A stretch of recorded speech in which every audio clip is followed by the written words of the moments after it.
Por mais que os governos possam usar da força para controlar os divergentes de opinião, todos os governos precisam de uma aceitação razoável dos seus apoiadores. Mas agora, o problema para ele se manter é se manter intelectualmente no poder. O governo pode até comprar parte da população oferecendo benefícios, como é o caso dos militares que apelam para o patriotismo e juram suas vidas em defesa da pátria. Ou até mesmo podemos falar dos funcionários públicos que têm estabilidade financeira ao participar e defender o governo. Isso não tem a ver com direita ou esquerda, mas sim com a defesa do status quo.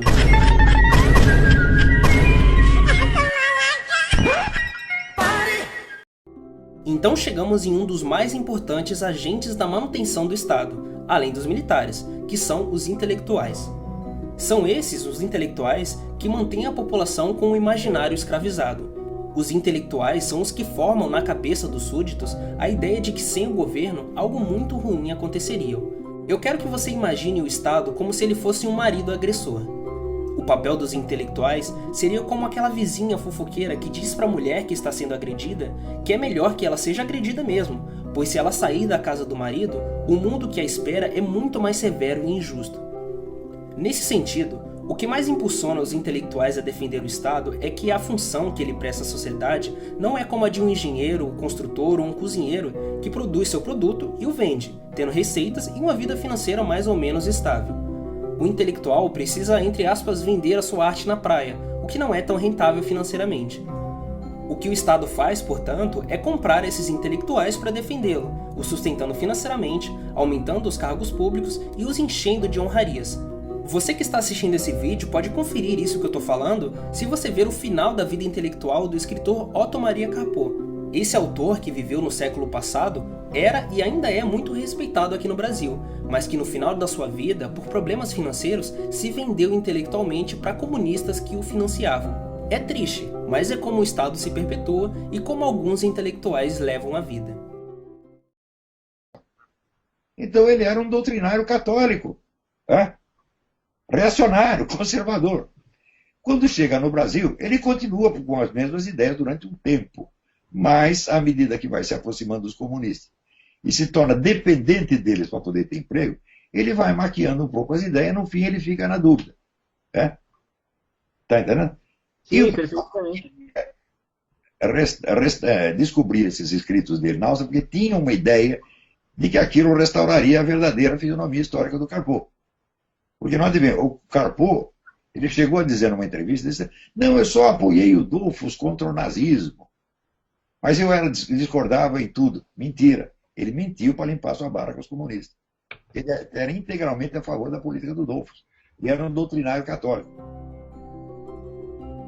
Existem basicamente duas frentes que os intelectuais contratados pelo governo atuam. A primeira é que os governantes são seres superiores intelectualmente, e às vezes até dito como seres divinos. E a segunda é o contra-ataque de pensamentos independentes de que o governo não é a única ou a melhor forma de organizar uma sociedade. No segundo caso, o medo de algo alternativo ao status quo é disseminado entre os súditos. Juntamente com esse pensamento de que o governante é um ser divino ou enviado por um ser divino, vem à tona as guerras. Quando um rei pretende expandir seu território, ele pode convencer os cidadãos, que serão os seus guerreiros na linha de frente, que o território vizinho é uma ameaça à sua religião, à sua terra natal, costumes e etc. Nesse estágio, a população aceita o estado parasitário por estarem com medo de ir contra a sabedoria dos ancestrais ou dos governantes que, entre aspas, construíram a civilização que hoje eles vivem. E por último, um dos ataques mais covardes que os intelectuais podem fazer com a população é tentar mudar os parâmetros morais sobre individualismo e coletivismo. Por isso, o governo tenta ao máximo educar as pessoas desde cedo para não pensarem individualmente. Sozinha, as pessoas são bem mais fáceis de entender a lógica do mundo à sua volta e, é claro, tratar o governo com maior desconfiança. Por isso, o governo ridiculariza e trata como conspirador ou maluco qualquer um que critique o status quo. Entre aspas, dê ouvido apenas aos seus irmãos ou haja conforme a sociedade, torna-se assim as armas para esmagar a dissensão individual. Através desses meios, as massas nunca irão descobrir que o rei está nu. Chegando nesse pensamento, o indivíduo pode facilmente se tornar um inimigo do Estado. Mesmo que ele não tenha o ânimo ou a coragem para bater de frente com o grande colosso, ele poderá com muita facilidade convencer outras pessoas de que o governo é um inimigo.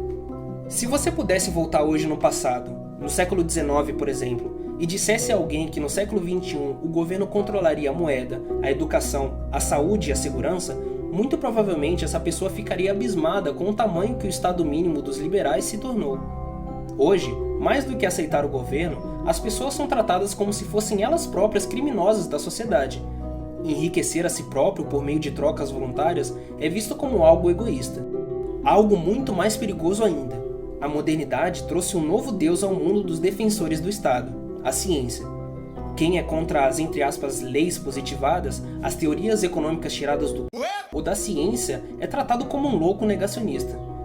O autor diz que as ideias maléficas vendidas no século XVIII e XIX poderiam ser muito mais facilmente rejeitadas, mas hoje, com o atual poder ideológico dos estados, absurdos pintados de equações keynesianas infelizmente são recebidos com muito mais facilidade.